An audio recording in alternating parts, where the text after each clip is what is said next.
నీకే ఎంత అవమానం. ఏడేడేడేటి మొగుడు తన తల తను తుడుచుకుంటే అది పెళ్ళానికి అవమానమా? మరి కాదా? పెళ్లి చూపుల్లో మీ నాన్న ఏం చెప్పారు? ఏం చెప్పాడు? నీకు సంబంధించిన పనులన్నీ మా అమ్మాయి చూసుకుంటుందని చెప్పారా లేదా? అవును చెప్పాడు. అప్పుడు తల తొడవడం నీకు సంబంధించిన పనేగా. ఓసాస్ సంబంధించిన పనులంటే వండి పెట్టడమో, వండిన వాటిని కడిగి పెట్టడమో, మనకి పిల్లలు పుడితే పెంచి పెట్టడమో, అంతేకాని తమరికి తల తుడవడమో, దురద పుడితే ఈపుకోకడమో కాదు. ఇప్పుడు తుడుస్తావా లేదా? రాను, తొడవను. వస్తే ఏమవుతుందో నాకు బాగా తెలుసులే. ఏమవుతుంది? అబ్బా నా నోటితోనే చెప్పిద్దామనా ఏటే? నేనేటి చెప్పను గాని నీ తల నువ్వే తుడుచుకో. అరే ఏం చేస్తున్నావు నువ్వు? నా తల నువ్వు తుడుస్తావా లేదా బలవంతంగా నీ చేతులతోనే నా తల తుడుచుకోమంటావా? ఏం వద్దులే నాయనా, నేనే తొడుతాను, వదలు. Good girl.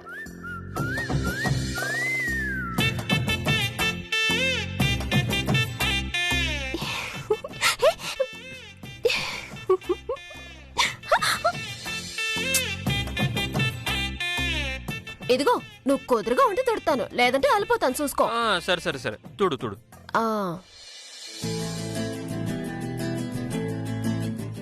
అరే ఏడిది బావా, వదలు. హలో, ఇంత కష్టపడి తల స్నానం చేసి నా పెళ్ళాంతో తల తుడిపించుకుంటూ కూడా ఖాళీగా ఉండాలంటే నా వల్ల కాదు. తల తుడవడంతో పాటు నాకు తెలుసు నువ్వేం మాట్లాడతావో, అందుకే నేను రాను అన్నాను. నా చేతుల్లో చిక్కాక నువ్వెలా తప్పించుకుంటావు చిట్టమ్మా? బావా వదులు. బావా బావా వదులు. అమ్మా అమ్మా అమ్మా అమ్మా, అదిగో మీ అక్క వచ్చినట్టుంది. వచ్చింది హాల్లోకే, బెడ్రూమ్లో కాదు కదా. మీ అక్క సంగతి తెలుసుగా, హాల్ దాకా ఆగదు, నేరుగా బెడ్రూమ్ లోకే వచ్చేస్తుంది. ముందెళ్ళి ఆవిడ సంగతి అటు చూద్దాం పదా. సరే నువ్వు వెళ్ళు, నేను వస్తాను.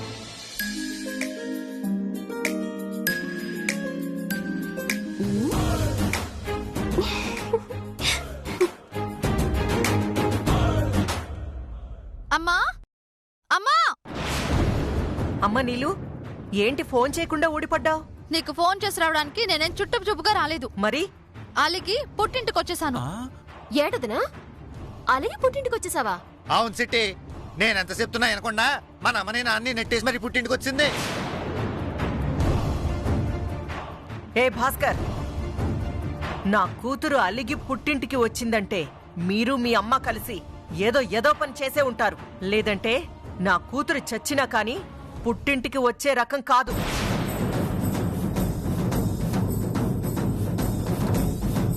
వదినా అసలేమైంది? అదిగో వచ్చాడు కదా మీ అన్న, అతన్ని అడుగు చెప్తాడు. అనియా ఏమైందిరా? అది సిట్టి అవ్వడానికి ఏముంది చిట్టి, మీ అన్నయ్య రొటీన్గా తాగొచ్చుంటాడు, మా అక్కతో గొడవపడి ఉంటాడు, అందుకు మా అక్క అలిగి వచ్చేసింది. అదే కదక్క జరిగింది. ఆయన తాగడం నాకేం కొత్త కదరా తమ్ముడు. తాగొచ్చిందే కాకుండా నన్ను గొడ్డును బాదినట్టు బాదాడు.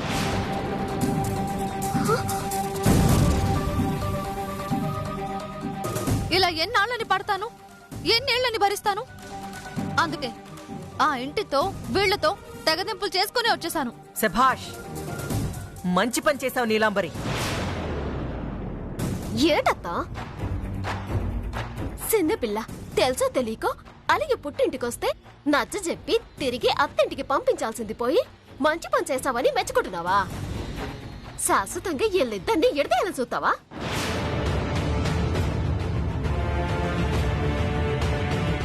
ఏం చేయమంటావు? మీ అన్నయ్య పీకల దాకా తాగి నా కూతుర్ని దున్నపోతుని కొడుతున్నట్టు కొడుతుంటే చూస్తూ క్షమించమంటావా? పర్లేదులేమ్మా, జీవితాంతం వాడి దగ్గరే ఉండి కుక్క చావు చావమంటావా? ఇంకా మాటలేంటక్క, మన నీలాంబరం మీద చేయి చేసుకున్నందుకు గృహహింస చట్టం కింద కేసు పెట్టేసి ఆ తాగుబోతాన్ని జైలుకు పంపించేద్దాం. అరే గుండెదవా, మర్యాదగా మాట్లాడు. నీలాంబరం కొట్టాను అంటున్నారు కదా, అసలు ఎందుకు కొట్టానో ఒక్కడైనా అడిగాడా? సరే, నేనే అడుగుతున్నాను. నువ్వు కొట్టేంత తప్పు నా కూతురు ఏం చేసింది? నన్ను ఎందుకు అడగడం? నీ కూతురుని అడుగు చెప్పుద్ది. చెప్పడానికి ఏముంటుంది గనక ఆ ఇంట్లో వాళ్ళందరికీ ఒళ్ళు కొవ్వెక్కి ఎన్ని కొట్టినా ఎన్ని తిట్టినా ఇక్కడే పడుంటుందన్న ధైర్యంతోటి నన్ను చావు బాధేశారమ్మా. అంతకు మించి నేనే తప్పు చేయలేదు. నోర్మోయ్, నోర్మోయ్.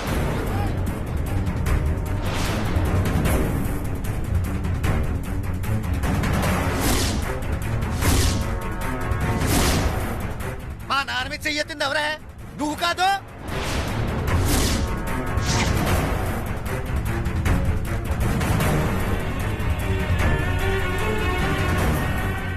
మా అమ్మ చెంప పగల కొట్టింది ఎవరు?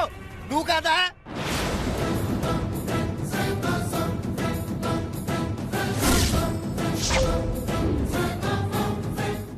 ఏట్రానియా పోతినా అమ్మని కొట్టిందా? అవునే, వయసులో పెద్దది అత్త అని కూడా చూడకుండా చెంప పగల కొట్టిందే. అందుకే కోపం వచ్చి 2 తగిలిచ్చాను. ఏ అది కూడా తప్ప?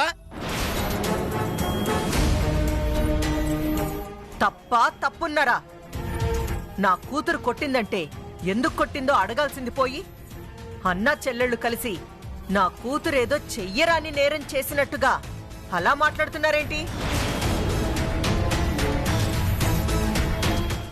సాలాతావా?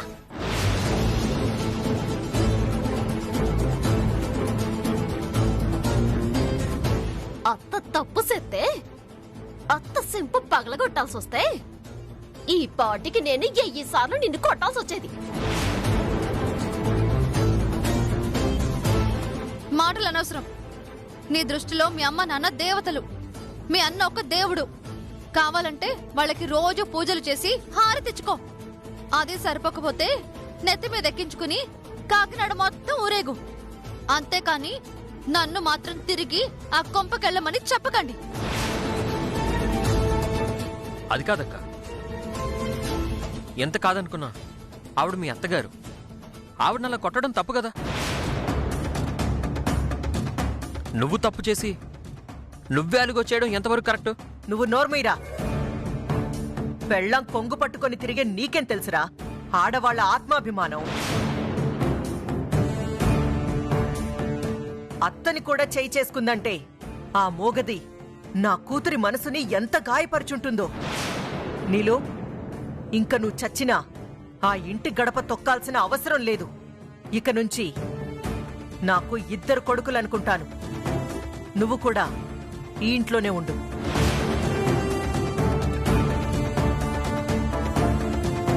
అత్త ఏంటిది? వదిన అలిగి రావటానికి కారణం మా ఇంట్లో వాళ్ళు చేసిన తప్పు కాదు, నీ కూతురు చేసిన తప్పు. పలానా కాంతమ్మ గారి కూతురు అత్త సింప పగలగొట్టి పుట్టింటికొచ్చిందంట అని రేపొద్దున కాకినాడ మొత్తం కాకుళ్ళ కూతుంటే అప్పుడు ఈ ఇంటి పరువేం కావాలి? కాంతమ్మకి కూతుర్ని పెంచడం కూడా చేత కాదు అని జనాలు చెప్పుకుంటూ ఉంటే నీ గౌరవం ఏం కావాలి? నీ మర్యాద ఏం కావాలి?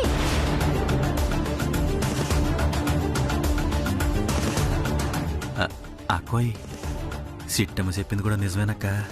కాంతమ్మ గారి కూతురు అత్తింట్లో అరిగి పుట్టింటికి వచ్చిందంటే ఎంతో కొంత మనకు కూడా అవమానమే.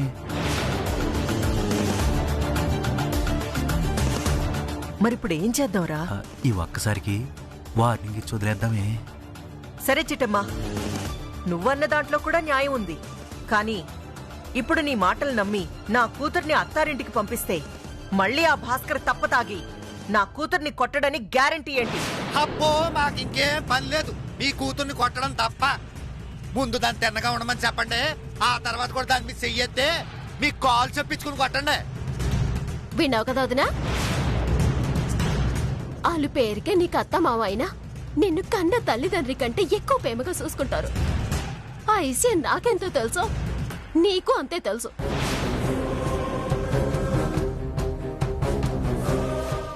పోయినా మా నాన్న తప్పుగా మాట్లాడు, తప్పుడు పని ఎప్పటికీ చేయడు. అలాంటి మంచి మనిషి నీ మీదకి చెయ్యి లేపాడు అంటే నీ వైపు నుంచి ఏదో తప్పు జరిగి ఉంటది. ఆ తప్పుని కప్పిపుచ్చుకోవటానికి నువ్వు చేయలేపుంటావు. తన భర్త మీద చేసుకున్నావన్న కోపంతో మా అమ్మ నీ మీద చేసుకుని ఉంటది. దయచేసి ఇలాంటి పొరపాటు మళ్ళీ చేయకు. నీ వైపు నుంచి నువ్వు కరెక్ట్ గా ఉండు. వాళ్ళ వైపు నుంచి వాళ్ళు కరెక్ట్ గా లేనప్పుడు వాళ్ళ తరపున నేను తలంచుతా. ఆ తర్వాత నువ్వు అలిగి పుట్టింటికొచ్చినా మా వాళ్ళని నేను సమర్థించను. నా మాట నమ్ము. ఇవన్నీ చెప్పాల్సింది నువ్వు కాదు, మీ అన్న. ఆయన్ని చెప్పమను. ఎన్నిసార్లు చెప్పాలే? రే అన్నయ్య, వదిన అడుగుతుంది కదా, మళ్ళీ నీ మీద చేసుకోను నీలాంబరి అని చెప్పురా. చెప్తానే, ఇప్పుడు చెప్తున్నాను. అది ఇంట్లో తినకున్నన్నాళ్ళు, ఏ తప్పు చేయనన్నాళ్ళు నా చెయ్యి దాని ఒంటి మీద పడదు. అది కానీ తప్పు చేస్తే మాత్రం నేను ఊరుకోను. అలాగే నేను తప్పు చేయను. ఆయన నువ్వు తాగొస్తే మాత్రం నేను ఊరుకోను. అసలు నా తాగుడు గురించి మాట్లాడక నువ్వెవరవే? చూసావా చిట్టమ్మా, ఇంతమంది ఉండగానే ఇలా రెచ్చిపోతున్నాడంటే ఎవరూ లేనప్పుడు నా కూతుర్ని ఎంత దారుణంగా చూసుకుంటాడో నేను ఊహించగలను. అత్త, ఆడు తాగున్నాడు. ఆడి మాటలు పట్టించుకోకండే. అందుకే చెప్తున్నాను, ఆ తాగుడు మానమని చెప్పు. లేదంటే నా కూతురు ఎప్పటికీ ఆ గడప తొక్కదని కూడా చెప్పు. అలాగే. ఆడికి నేను నచ్చ చెప్తానా? నీలాంబరోదిని మా ఇంటికి పంపుతానని నువ్వు మాటివ్వు. ఇక మీదట మీ అన్న తాగడు అని నాకు మాటివ్వు. నా కూతుర్ని తన అత్తింటికి పంపిస్తానని నేను మాటిస్తాను. సరే కాంతమత్త, మా అన్ని ఇక మీదట తాగడు. నేను నీకు మాటిస్తున్నాను. సరే, మీ అన్న తాగనన్ని నాళ్ళు నా కూతురు పుట్టింటి గడప తొక్కదు. అలా అని నేను మాటిస్తున్నాను. సానా థ్యాంక్స్ కాంతమత్త. ఇదిగో అనియా, నువ్వు పదరా. ఎక్కడికి సిట్టి? రారా సెత్తాను.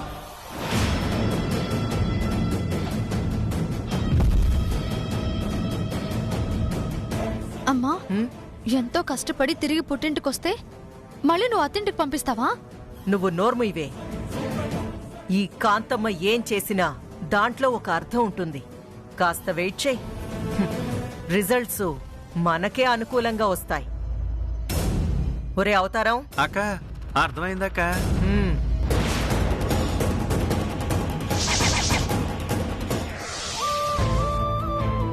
ఇన్నావు కదరా అనియా, నీ మీదున్న నమ్మకంతో ఇక మీదట మందు తాగడని ఆ కాంతమ్మత్తకి మాటిచ్చేశాను. నువ్వు గనక పొరపాటున మందు తాగావనుకో, వదిలి నిన్ను పోకేసి పుట్టింటికొచ్చేయడం ఖాయం. అదే జరిగితే అమ్మ నాన్న భయపడినట్టుగానే పలానా కుటుంబరావు గారి కోడలు వాళ్ళ అబ్బాయిని బొగ్గేసి వెళ్ళిపోయిందంట అని కాకినాడ మొత్తం చెప్పుకుంటారా. అదే జరిగితే నాన్న దిగలెట్టుకుని మంచాన పడతారా. మా కోసం ఎలాగో తాగుడు మానలేదు, కనీసం వదిన కోసమైనా తాగుడు మానేరా. నా మాటిన్రా అన్నయ్య. అవును బావ, ప్రస్తుతం ఉన్న పరిస్థితుల్లో చాలా మంది మగవాళ్ళు తాగుతున్నారు. అలానే నీలా పట్టపగలు తాగి తిరగరు. ఏ పండగకో పుట్టినరోజుకో ఏ ఫంక్షన్కో తాగుతారు. కానీ నువ్వు ఈరోజు తాగకపోతే నెక్స్ట్ డే మందు దొరకదేమో అన్నంతగా కక్కుర్తి పడి మరీ తాగుతున్నావు. దాంతో నువ్వు మనిషి అన్న విషయం మర్చిపోయి కట్టుకున్న భార్య మీదే చేయి చేసుకుంటున్నావు. ఇప్పుడంటే నేను చిట్టమ్మ అడ్డుపడి మా అక్కను ఒప్పించి తిరిగి మీ ఇంటికి పంపిస్తున్నావు. కానీ నువ్వు ఇలాగే తిరిగి తాగి తందనాలాడితే ఆ తర్వాత జరిగే పరిణామాలకి నేను చిట్టమ్మ బాధ్యులం కాం. ఇది మాత్రం గుర్తుపెట్టుకో. సర్లే, నేను మాత్రం కావాలంత అవుతున్నానే ఏంటి? నాకున్న కట్టాలు తట్టుకోలేక బాధలు భరించలేక తాగుతున్నాను. మాకు తెలియని కట్టాలు నీకేమున్నాయిరా? మీ అత్తగారు కావాల్సినంత డబ్బిచ్చారు, అప్పటి నుంచి దర్జాగా బతుకుతున్నావుగా. నాకు తెలియని కట్టాలు నీకే ఉన్నాయి. ఏంటి చెప్పమంటావే? ఆ నెల మరి చీటికి మాటికి అమ్మానంతా గొడవడుతుంది. అవకాశం దొరికినప్పుడల్లా వాళ్ళని అవమానిస్తుంది. అవన్నీ సుత్తు కొడుక ఎట్ట భరించమంటావే? దాని మీద చేసేసుకోలేను. అలాగని అమ్మా నాన్న జోలికి వెళ్లకుండా ఆపలేను.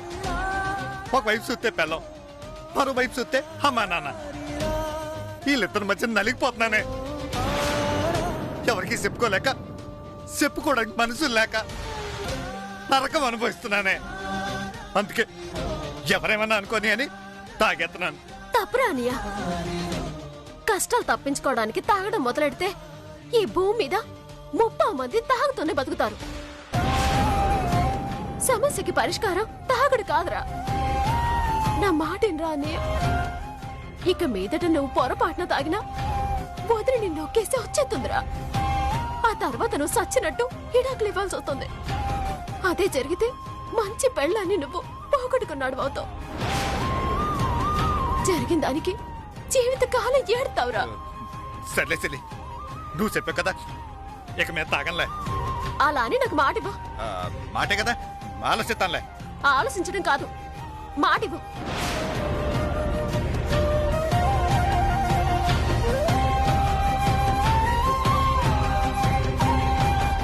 నా మీద నీకు ఏమాత్రం ప్రేమున్నా నేను నీ సెల్లెళ్ళనుకున్నా. ఇక మీదట నువ్వు తాగకూడదు. తాగితే నా మీద ఒట్టే. సిట్టే, అవునరా అనియా. నీతో తాగుడు మాన్పించడానికి ఇంతకన్నా వేరే మార్గం దొరకట్లేదురా. అందుకే ఇట్ట మాట తీసుకున్నాను. ఇక నువ్వు తాగాలనుకున్న ప్రతిసారి నీకు నీ సెల్లె గుర్తుకు రావాలి. నువ్వు ఇచ్చిన నీ మాట నీకు గుర్తొచ్చి నా సెల్లెలకి ఎలాంటి ప్రమాదం జరుగుతుందో అని భయంతో అయినా నువ్వు తాగకుండా ఉండాలి. అందుకే ఎలా మాట తీసుకున్నాను. ఇప్పుడు నాకు నమ్మకం ఉంది.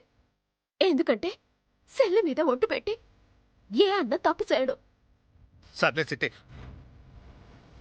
కట్టమో నట్టమో నా నోరుని కట్టేద్దాం అనుకున్నాను. కానీ నువ్వు ఒక చిన్న ఒట్టుతో నా మనసుని కట్టేసు. నేనే కనుక నీ అన్ననైతే, కనుక కుటుంబరావు కొడుకునైతే ప్రాణం పోయినా సరే ఇక మీద తాగను. చాలా అన్నయ్య, ఈ ఒక్క మాట చాలు. వెరీ గుడ్ బావా, చాలా మంచి నిర్ణయం తీసుకున్నావు. ఇదే కాన్ఫిడెన్స్తో ఉండు. ఇంక నిన్నెవ్వరూ ఒక్క మాట అనే అవకాశం కూడా ఉండదు. అట్లాగే బావా, పోతాను సిట్టే.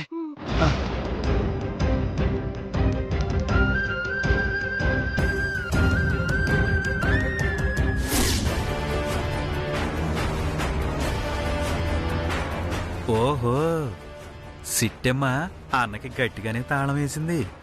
చూద్దాం ఏమాత్రం భాస్కర్ గాడు తాగకుండా ఉంటాడో. ఓ అక్కాయ్, నీ అల్లుడినోరు కట్టేయడానికి ఇగో ఇక్కడ గట్టి ప్రయత్నం వేసి చేస్తున్నారు.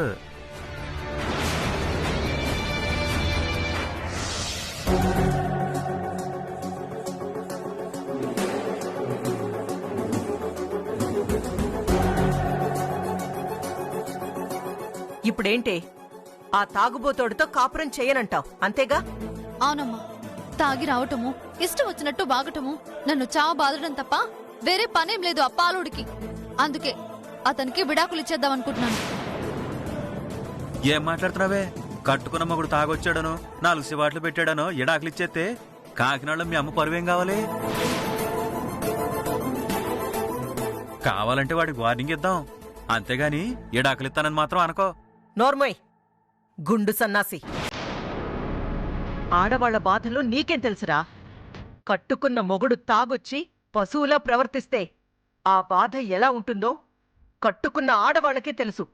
మగవాడివి నీకేం తెలుస్తుంది? అది కాదక్క, మన నీలాంబరి ఎడాకులు ఇచ్చేస్తే పోయేది మన ఇంటి పరువే కదా అని. నోర్మోయ్, పరువు కోసం నా కూతుర్ని అత్తింట్లో నరకం అనుభవించమంటావా? వాళ్ళు ఎన్ని చిత్రహింసలు పెట్టినా మౌనంగా భరించమంటావా? ఆ గత్యంతరం నా కూతురికేం లేదు. కరెక్ట్గా చెప్పావమ్మా. అతను బలవంతంగా తాళి కట్టినా ఆ తాళికి వెలువిచ్చి ఆ ఇంట్లో ఎన్ని కష్టాలు ఎదురైనా మనసు చంపుకుని ఆ పాలుడితో కాపురం చేస్తున్నాను. అది చాలదన్నట్టు తప్ప తాగొచ్చి వాళ్ళ అమ్మ నాన్నల మీద ప్రేమతో నా మీద చేయి చేసుకుంటే నేనెందుకు భరించాలి? నేనెందుకు అతనితో కాపురం చేయాలి? శభాష్ నీలాంబరి, నువ్వే కాదు, ఈ కాకినాడలోనే కాదు, ఈ 2 తెలుగు రాష్ట్రాల్లో ఏ ఆడపిల్లనైనా మొగుడికి కొట్టే హక్కు లేదు. మొగుడుని అనే అహంకారంతో చావగొట్టినా, అనరాని మాటలతో చిత్రహింసలు చేసినా భరించాల్సిన అవసరం కానీ అలాంటి రాక్షసులతో కాపురం చెయ్యాల్సిన అవసరం కానీ ఏ ఆడపిల్లకి లేదు. ఈ కాంతమ్మ రానివ్వదు. నేను చెప్తున్నాను విను. ఇంక నువ్వు ఆ ఇంట్లో అడుగు పెట్టాల్సిన అవసరం లేదు. వెంటనే లాయర్తో మాట్లాడతాను. విడాకులు ఇచ్చేసాయి. చాలా థ్యాంక్స్ అమ్మా. నేను ఆ పాలోడికి విడాకులు ఇచ్చేస్తానంటే ఎక్కడ నీ పరువు కోసం నన్ను మళ్ళీ వాళ్ళ దగ్గర కాపురానికి పంపిస్తావేమోనని భయపడి చచ్చాను. కానీ తల్లిగా నా బాధను అర్థం చేసుకున్నావమ్మా. నీ కూతురుగా పుట్టడం నిజంగా నా అదృష్టమమ్మా.